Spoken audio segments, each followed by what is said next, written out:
that is proportionate to one's high standing. And so it has to do, as it says there, with they're at the top of the food chain, right?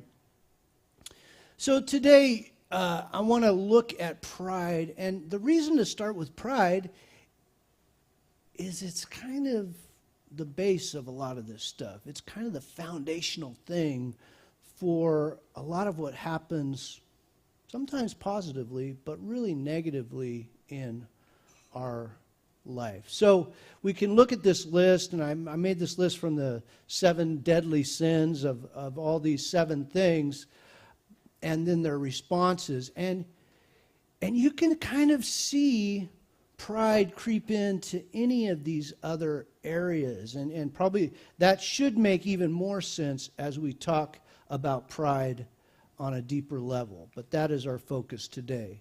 So pride, is it positive or negative? How many think pride is positive?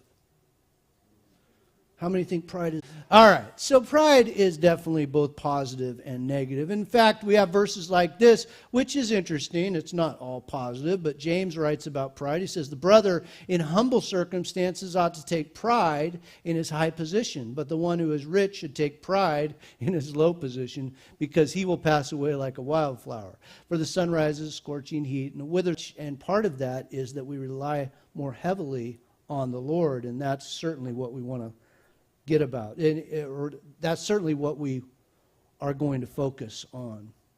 In Proverbs 17:6, it says, the children's children are a crown to the aged, and parents are the pride of their children. And so that's, again, a positive term. And so pride can certainly be positive. We can take pride in a good way. Here are some other verses. The fear of the Lord is to hate evil. I hate pride and arrogance, evil behavior, and perverse speech. And so this is from the angle of God himself, right? And what does he say about pride? Doesn't like it, right? Hates it. And then the Lord detests all the proud of heart. Be sure of this, they will not go unpunished. So there's a pride that God does detest, and he doesn't want for his creation. The question becomes, maybe, and I've already given you the answer, what is the basis for all sin? And many believe that pride is the basis for all sin, that it is kind of this foundational thing that happens in a man's heart, a woman's heart, that creates division. It creates conflict, is what we may, right?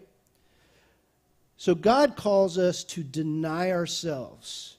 And he starts with salvation when he says, confess with your mouth Jesus is Lord, believe in your heart that God raised him from the dead. And that's the beginning of salvation, when we are able to do that, to deny self and follow God. And Paul also reminds us, says, by grace you have been saved. It's not of your own, right? But it is a gift of God.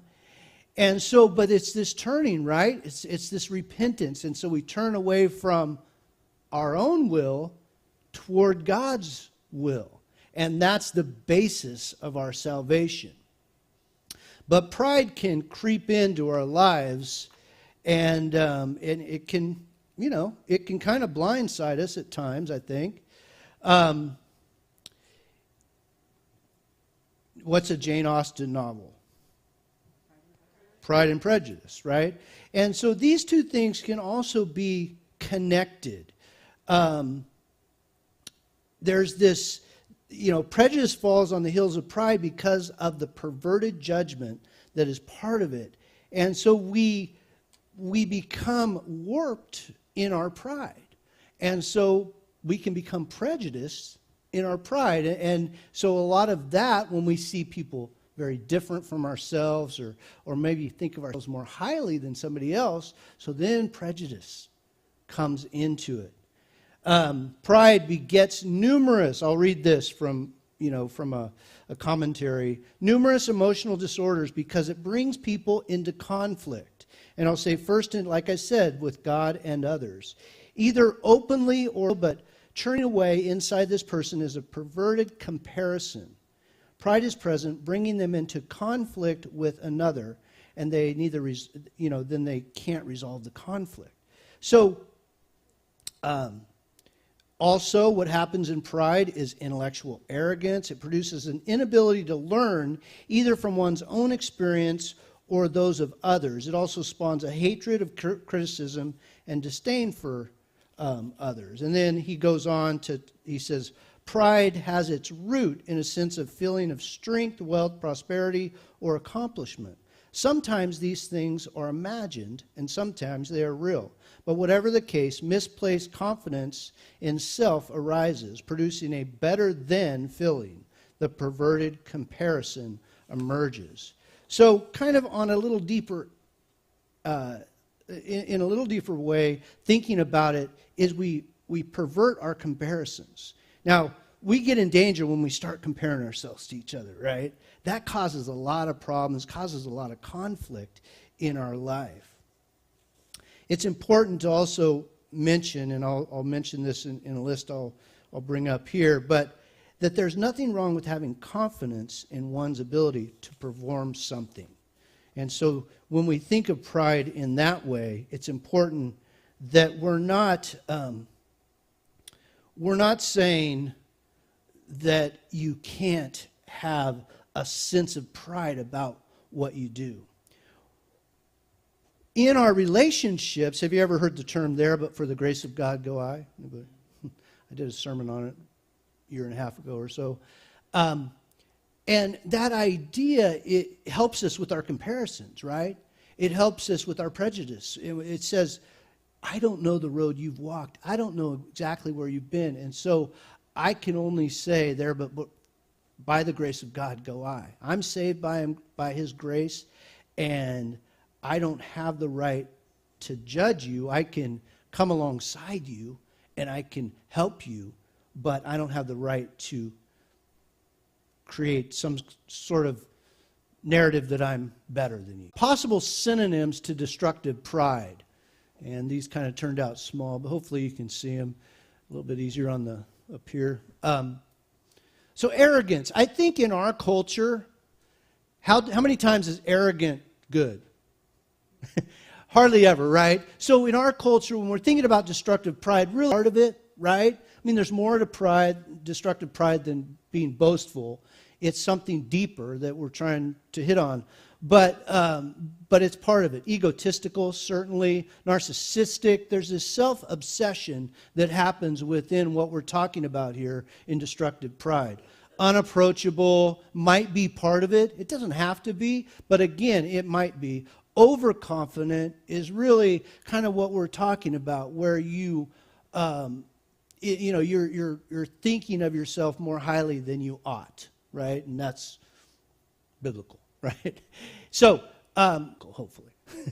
But not confidence. Being confident, like I emphasize or want to emphasize more, is a good thing. And so there's this balance that we have to play in our lives, right?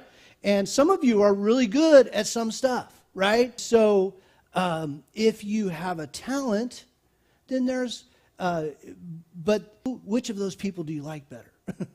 A lot of time, it's the humble people that we like, they're more approachable, right? It's the unapproachable people that kind of let you know where they're at and where you're at.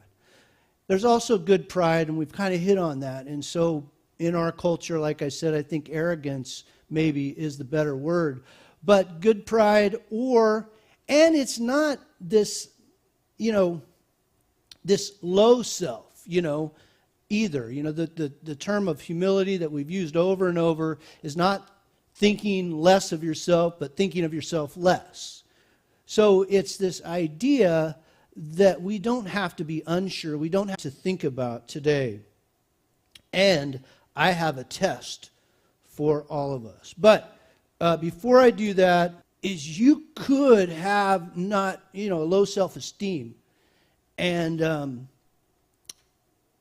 have you ever said to somebody or had somebody say to you, take some pride in yourself. Stand up for yourself. If you take some pride, stand up for yourself. That could be something good to say to certain people, and maybe it's been said to you. You think back in school, and some of you are still in school, and bullying happens, right? Abusive relationships. In those things where we may need more pride, we may need more confidence in ourselves, we need to build godly relationships. Say, boy, I'm having this hard time. Can I get your advice for this situation? You come around me and help me through this situation. So build coalitions, teams, friendships, wherever you're at in life. Whether you're in junior high or high school or college or in your relationships, do that. I thought in all of this idea of godly submission, and the church has abused the idea of submission.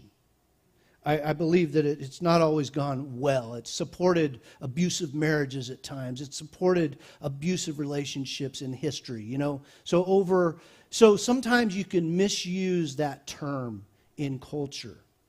But the Bible tells us to submit to one another out of love, out of reverence for Christ.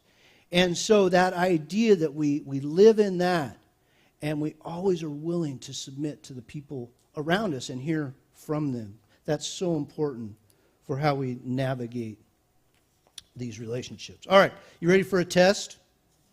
Ready for a test? I failed. I believe I failed or I passed. I'm not sure what the goal is here. I think I answered yes to all of them. So I put these out in the lobby. What time is it? I have so much stuff today. We're just going to have to stop at some point. All right, 10:48.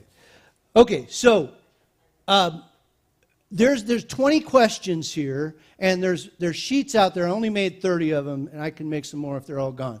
If you're like, what was that question again? So this came off some kind of a marriage website, all right? And I didn't come up with these questions, but the idea is, are you prideful? And so here, I'm going to read through them all. And what's going to happen for you right now is you're going to go, oh, okay, that one I need to think about more. And you're going to write down some keywords on that. Or you're going to go, oh, I need to think of all 20 of those more. And you're going to grab a sheet with nobody looking on the way out. Or if everybody grabs a sheet, then everybody can look. These are, again, it's like sitting on the pier and you're looking out into the sunset and you're going, Lord, help me to know how I might need to grow here. Do you find yourself looking down on others for their lack of talents, success, or ambitions? Do you tend to talk more about yourself in a conversation rather than give the opportunity to hear about others? Do you find it difficult to confess when you've done something wrong? Do you consider yourself immune to certain sins or behaviors, saying things like, I would never do that? Do you find yourself getting defensive when you read a questionnaire like this? No, I'm just kidding. Do you find yourself getting defensive and have a hard time accepting criticism?